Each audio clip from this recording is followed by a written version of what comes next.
Hello everyone and welcome to the lecture on SageMaker JumpStart. So this lecture will contain all these topics. What is SageMaker JumpStart? Amazon SageMaker JumpStart foundation models, list of foundation models, list of computer vision models, list of natural language processing models, using SageMaker JumpStart models in Amazon Bedrock, two main approaches to fine tuning. So the first topic is what is SageMaker JumpStart? Amazon SageMaker JumpStart provides you with open source models that are already trained. This covers many different types of problems and helps you get started with machine learning very quickly. You are not stuck with models exactly as they are. You can train them further and tune them little by little to fit your needs before you deploy them.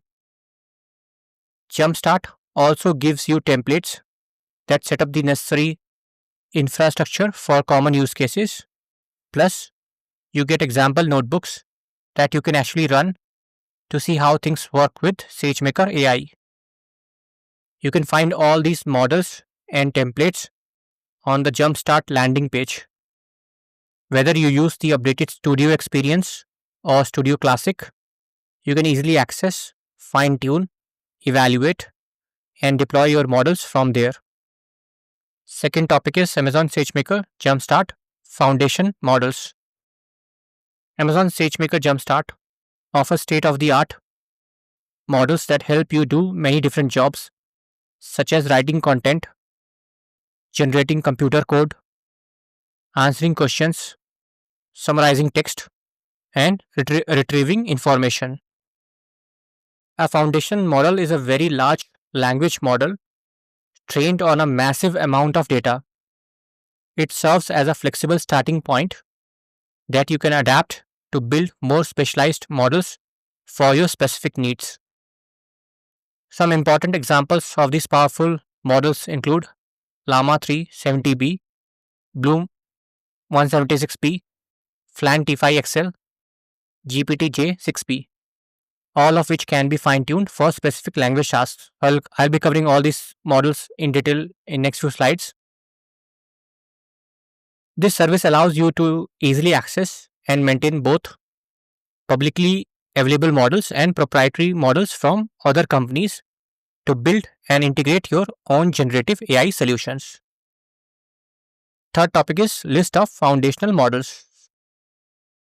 So if you log into SageMaker AI and if you go to JumpStart Model Hub, you will see three sections: foundation models, computer vision models, and natural language processing models. So the list of foundation models is very huge, so I'll be covering some important ones. So these are all the important foundational models. So I'll not be reading out the description, so just you can pause the screen if you are more interested, but I'll just cover the important ones. So I have just picked the 15 important ones. So those are Stable Diffusion, XL 1.0. This is from Stability AI. This is the vendor name and this is the exact version. For example, this generates vibrant colors with native high resolution. And this is the official foundation model for image generation. So you have Meta Llama 3.1, 405 billion parameters instruct model by Meta, Facebook. Then A21 Jurassic 2 Ultra by AI21 Labs. Then Command R+, this is by a company called Cohere. Then Falcon 180B Chat by this company called 2A. And then you have models from Mixtral 8 to 22 billion instruct by Mistral AI. Then this is from Databricks, this is DBRX instruct. And from Cohen, you have Cohen 2.5, 70 billion instruct. Then from DeepSeek AI, you have DeepSeek R1. So this list will be constantly updated as new models get. So as the time of recording, this is the DeepSeek R1. So we have R2 and other versions also have come. Then we have NVIDIA's model as well, NVIDIA Nemotron 4. And from Google, we have Flan T5 XL. And we have model from IBM Data and AI. This is IBM Granite 3.0, 8 billion instruct parameter. Solar Pro 2 by company called Upstage. And from John Snow Labs is a model Medical LLM. And Sonic 3 SageMaker by company called Cartesia. Then list of computer vision models. So here we have only few. There are 5 at the time of this recording. And these are image classification, and this is from TensorFlow. The provider is TensorFlow Hub. And you will have some keywords like image classification, TensorFlow, MobileNet. So you can search by these: ResNet, Transformers, Efficient Net. So for example, this is for image classification. This is fine-tunable image classification model from TensorFlow Hub that classifies an image into one of the 1001 classes. So you can fine-tune it as per your needs. So you have image classification model from PyTorch as well. So again, this will classify into 1000 classes. So you can like play around and see which one fits your needs better. Then you have object detection from TensorFlow. This is object detection model from TensorFlow. It will take an image as input and return the bounding boxes for the objects in the image. Then same from PyTorch, we have object detection. So same thing it will do. And then we have semantic segmentation from provider is MXNet.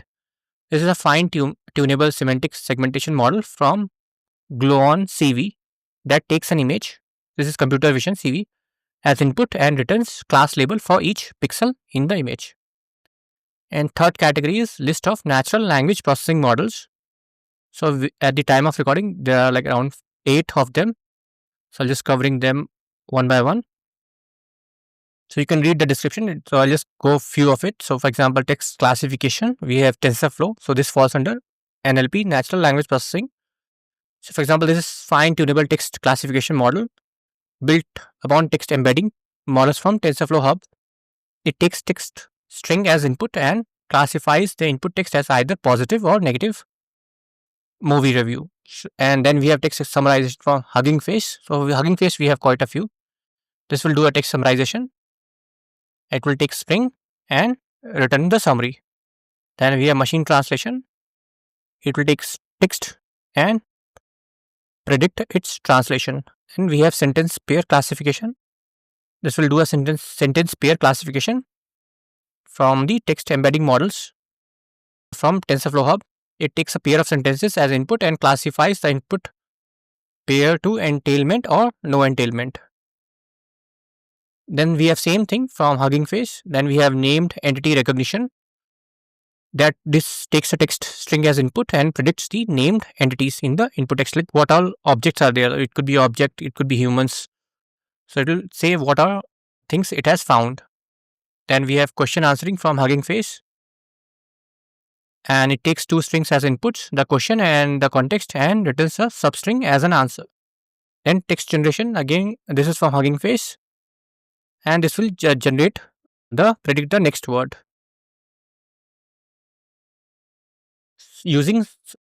So next topic is using SageMaker, JumpStart models in Amazon Bedrock. So you can integrate these 2 services. So you can take the models you have already set up in Amazon SageMaker, JumpStart, and register them to work within Amazon Bedrock. By moving to Amazon Bedrock, you gain access to powerful tools like agents and knowledge bases, and you can host your model behind multiple endpoints. Before you try to move a model, you can go to the model detail card in the Studio UI. You need to make sure it says Bedrock ready to confirm it will work. And to begin the move, you navigate to the endpoint details page in the Studio UI and click the button in upper right corner that says use with Bedrock. So it's very straightforward. And finally, a pop-up window will appear on your screen. Simply choose register to Bedrock to finish the process. And the 7th topic is 2 main approaches to fine-tuning the model. So there are 2 main ways. So first one is domain adaptation. Domain adaptation fine-tuning allows you to leverage pre-trained foundation models and adapt them to specific tasks using limited domain-specific data. And when to use domain adaptation? You should use this if prompt engineering efforts do not provide enough customization. It helps the model work with domain-specific language, such as industry jargon or technical terms, and this process modifies the weights of the model. And the second approach is instruction based fine tuning. Instruction based fine tuning uses labeled examples to improve the performance of a pre trained foundation model. These examples are formatted as prompt and response pairs. And how instruction based works, like this particular approach, the labeled examples are phrased as instructions to give the model on a specific task. Like the first approach, this fine tuning process also modifies the weights of the model. So we have already, you can do prompt engineering, but if that doesn't work, you have domain based and the instruction based fine tuning. So you can choose one of them. And that's all. Thanks for watching.